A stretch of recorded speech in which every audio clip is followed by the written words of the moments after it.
ప్రభు అయిన యేసుక్రీస్తు నామమున అందరికీ శుభములు తెలుపుచు బైబిల్లోని బంగారు మాటలకి మిమ్మల్ని అందరినీ ప్రేమతో ఆహ్వానించున్నాను. వాక్యం చదువుకొని ధ్యానించుకుందాం. 111వ కీర్తన 7-8 వచనములు చదువుకుందాము. 111వ కీర్తన 7-8 వచనములు. ఆయన చేతి కార్యములు సత్యమైనవి, న్యాయమైనవి. ఆయన శాసనములన్నీ నమ్మకమైనవి. అవి శాశ్వతముగా స్థాపించబడి ఉన్నవి. సత్యముతోనూ యథార్థముతోనూ అవి చేయబడి ఉన్నవి. ఈరోజు బైబిల్లోని బంగారు మాట మనం తీసుకుంటున్నటువంటి బైబిల్లోని బంగారు మాట ఆయన చేతి కార్యములు, దేవుని చేతి కార్యములు.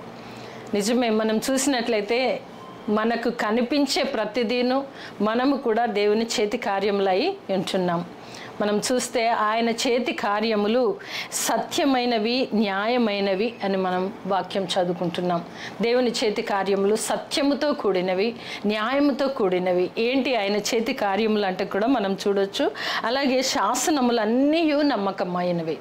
దేవుని యొక్క శాసనములు, ఆయన చేతి కార్యములు సత్యమైనవి, అంతేకాకుండా అవి న్యాయమైనవి అయి ఉంటున్నాయి. ఆయన శాసనములు నమ్మదగినవి, నమ్మకమైనవి అని మనం చూస్తుంటున్నాం. దేవుడు మన ఎడల తన చేతి కార్యములు మన పట్ల బయలుపరిచి ఉన్నాడు. ఆ వాటిని మనం అనుభవిస్తున్నాము. అనుదినము దేవుని చేతి కార్యములను తలపోసుకుంటూ దేవుని స్తుతించే వారంగా ఉండాలని మనము వాక్యం మనకు సెలవిస్తుంది. ఎందు గురించి అంటే ఆయన చేతి కార్యములన్నీ నా కొరకే చేయబడినవి, దేవుని కొరకు కాదు. ఆయన కొరకు ఆయన ఏమి చేసుకోలేదు. ఆయన కొరకు ఆయన కాకుండా సమస్తమును చేసి ఆయన కూడా మన కొరకు అప్పగించబడినాడు. మన కొరకు ఆయన శ్రమ పడినాడు. మన కొరకు సిలువ వేయబడినాడు.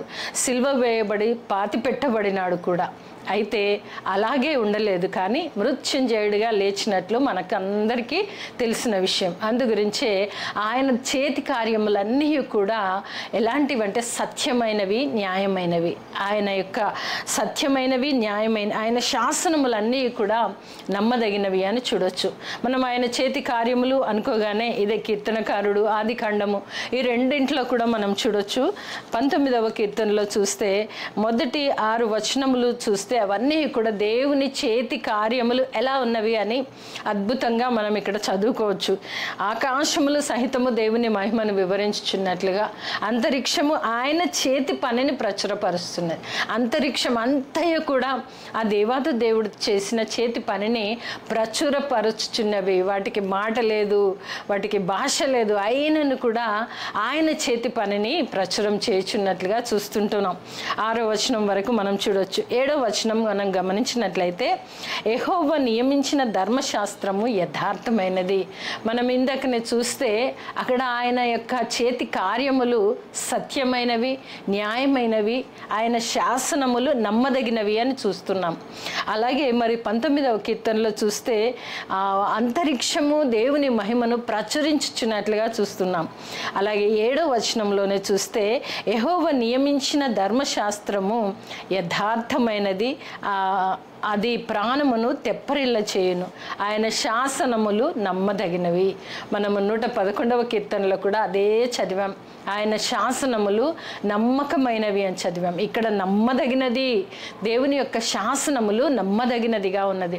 మన జీవితానికి దేవుని యొక్క శాసనములను అన్వయించుకొని అనుసరించిన ఎడల మన జీవితంలో దేవుని కార్యములను అనేకములుగా మనము చూడగలం. అందుగురించే ఆయన శాసనము నమ్మదగినది, అది బుద్ధిహీనులకు జ్ఞానము పుట్టించును. ఎందుకు శాసనము మనము నమ్మాలి, ఎందుకు ఆ శాసనాన్ని అనుసరించాలి, ఎందుకు శాసనాన్ని గైకొనాలి అని మనం చూస్తే బుద్ధిహీనతగా ఉన్నప్పుడు బుద్ధి పుట్టించినది దేవుని యొక్క శాసనము. కనుకనే ఆయన శాసనములు నమ్మదగినవి.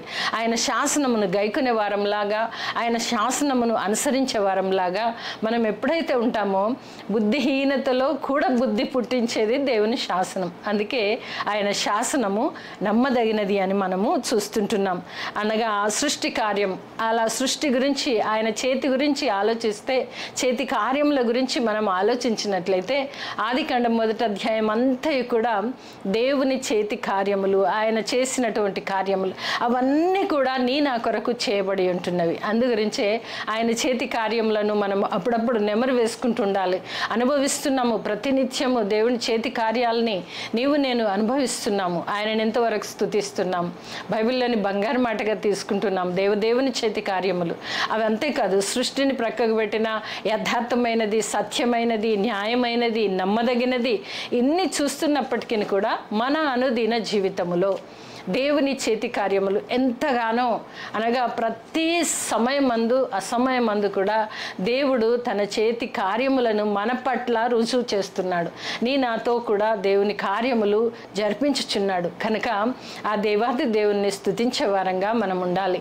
ఎందుకంటే ఆదికాండం 1వ అధ్యాయం అంతా కూడా ఆయన సృష్టి, ఆయన చేసినటువంటి సృష్టి అంతా కూడా మనకు తెలిసినటువంటిదే. అంతేకాకుండా ప్రత్యేకంగా ఇక్కడ రాయడం మనం చూస్తుంటున్నాం. 19వ కీర్తనలోను 111వ కీర్తనలో కూడా మనము చదివాం. మరి అంతేకాకుండా ఆ యెహోవా శాసనము నమ్మదగినది, అది బుద్ధిహీనులకు జ్ఞానము పుట్టించినదిగా ఉంటున్నది. బుద్ధిహీనులకు జ్ఞానము పుట్టించినది. యెహోవా ఉపదేశములు నిర్దోషమైనవి, అది హృదయమును సంతోషపరచును.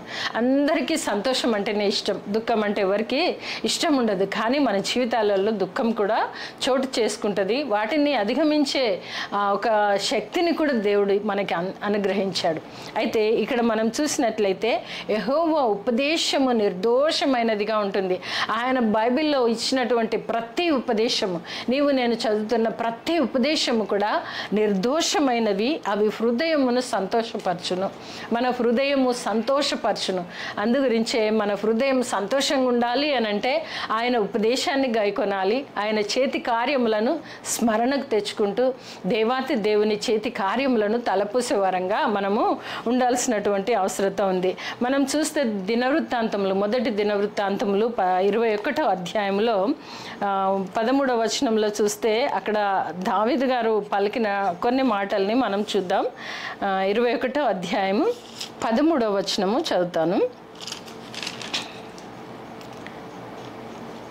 అందుకు దావీదు, నేను మిక్కిలి ఇరుకులో చిక్కియున్నాను, యెహోవా మహాకృపగలవాడు, నేను మనుషుల చేతిలో పడక ఆయన చేతిలో పడుదును గాక అని గాదుతో అనెను. ఇక్కడ దావీదు పలికినటువంటి ఒక మాట, ఆయన చేసిన ఒక తప్పుకు దేవుడు 3 రకముల పనిష్మెంట్స్ను ఆయన ముందు పెడతాడు. నీకు ఏది కావాలో కోరుకోమని. 3 సంవత్సరాల కరువు, 3 సంవత్సరాలని శత్రువుల చేతికి అప్పగిస్తాను, లేదా 3 దినములు యెహోవా చేతిలో, అనగా దేవుడే పనిష్మెంట్ ఇస్తాడు. 3 విషయాలని దావీదు గారి ముందు పెడితే, శత్రువుల చేయొద్దు, కరువు కాటకం వద్దు, దేవుని చేతిలో పడతాను అని తీర్మానం తీసుకుంటున్నాడు. ఎందుకు తీర్మానం తీసుకున్నాడు అని అంటే వాక్యం మనం చూస్తున్నాము 13వ వచనంలో. అందుకు దావీదు, నేను మిక్కిలి ఇరుకులో చిక్కి ఉన్నాను, తప్పు తెలుసుకున్నాడు, ఆ ఇరుకులో చిక్కి ఉన్నాను, యెహోవా మహాకృపగలవాడు, ఆయన చేతి కార్యములు అనుభవిస్తూ చూస్తున్నటువంటి వాడు, బుద్ధిహీనులకు బుద్ధి పుట్టించే దేవుని వాక్యం. అందు గురించే మనం దేవుని వాక్యము చదివితే బుద్ధిహీనులకు బుద్ధి పుట్టించు. ఎంత బుద్ధిమంతుడైనా కొన్నిసార్లు బుద్ధిహీనతలో పడిపోతారు. అలాగే దావీదు గారు పడిపోయారు. కనుక దావీదుకి ఇచ్చినటువంటి ఆ పనిష్మెంట్లో నేను దేవుని చేతిలో పడతానని ఆయన తీర్మానం తీసుకున్నాడు. ఎందు గురించి అంటే దేవుడు మహాకృపగలవాడు అనేసి చెబుతూ ఏమంటున్నాడంటే, మహాకృపగలవాడు, నేను మనుషుల చేతిలో పడక ఆయన చేతిలోనే పడుదునుగాక అని ఒక తీర్మానం తీసుకున్నాడు. నిజమే, దేవుని చేతి కార్యములు చేశాడు. మనకి ఇరుకులో ఉన్నప్పుడు, మనము తప్పులు చేసినప్పుడు, బుద్ధి పుట్టించే దేవుని వాక్యము విననప్పుడు దేవుడు ఇక్కడ అయితే కూడా నేను దేవుని చేతిలోనే పడతానని దావీదు భక్తుడు ఇక్కడ ఒక మాటని, మనం అదంతా చెప్పట్లేదు, ఒక మాటని మాత్రం మనం తీసుకుంటున్నాము, బైబిల్లోని బంగారు మాట. దేవుని చేతి కార్యములను గురించి మాట్లాడుతున్నాం. ఆయన చేతి కార్యములు నిజంగానే ఆయన తీసుకున్న తీర్మానానికి దేవుని చేతిలో ఉంటే నేను భద్రపరచబడతాను, ఎందుకంటే ఆయన మహా కృపగలవాడు అని ఆయన తెలుసుకున్నాడు. తప్పు చేసినప్పటికీ, తప్పు జరిగినప్పటికీ కూడా దేవుడి చేతిని ఆశ్రయించుకున్నాడు, దేవుని చేతిని ఆయన కోరినాడు. అయితే మనం అలాగే మరలా ఇక్కడ చూసినట్లయితే 18వ కీర్తన చూద్దాం ఒకసారి. 18వ కీర్తన 3వ వచనము ఒకసారి చదువుకుందాము. 18వ కీర్తన 3వ వచనం. కీర్తనీయుడైన యెహోవాకు నేను మొర్రపెట్టగా ఆయన నా శత్రువుల చేతిలో నుండి నన్ను రక్షించును. శత్రువుల చేతిలో పడకుండా కాపాడేది ఎవరనంటే దేవాతి దేవుడు. ఆయన చేతి కార్యములను చూస్తూ దేవుని చేతిలో భద్రపరచబడి ఉండాలి. దేవుని చేతి కార్యములను చూస్తున్నాము. ఆయన శాసనములు, ఆయన నమ్మదగిన శాసనము ఎప్పుడైతే గైకొంటామో ఆయన చేతి కార్యములన్నీ కూడా మనము అనుభవిస్తాము. దేవుని యొక్క న్యాయ విధులను మనం గైకొన్న ఎడల ఆయన చేతిలోనే ఉండగలము. అది బుద్ధిహీనులకు బుద్ధి పుట్టించేది దేవుని వాక్యం అని మనం ఇక్కడ చూస్తుంటున్నాం. అంతేకాదు ఆయన ఉపదేశములు నిర్దోషమైనవి, అవి హృదయమును సంతోషపరచును. మనందరి హృదయం సంతోషంగా ఉండాలి అనంటే దేవాతి దేవుడు మనకిచ్చినటువంటి ఈ యొక్క ధర్మశాస్త్ర విధులు, శాసనములు సత్యమైనవి, న్యాయమైనవి ఎప్పుడైతే మన హృదయంలో అన్వయించుకొని వాక్యానుసారమైన జీవితం జీవిస్తామో ఆయన చేతి కార్యములను గుర్తించుకుంటాము. ఆ చేతి కార్యములు మన జీవితంలో కూడా జరిగించేది ఆ దేవాతి దేవుడే. కనుక ఈరోజు బైబిల్లోని బంగారు మాట, అనుదినము మనము ఎలాగైతే ఆహారము భుజిస్తున్నామో అలాగే దేవుని చేతి కార్యములను తలపూసుకుంటూ ఆ దేవతి దేవునికి ఎల్లవేళలా కృతజ్ఞత కలిగి జీవించే కృప ప్రభువైన యేసుక్రీస్తు ద్వారా మనందరికీ కలుగును గాక. ఆమేన్.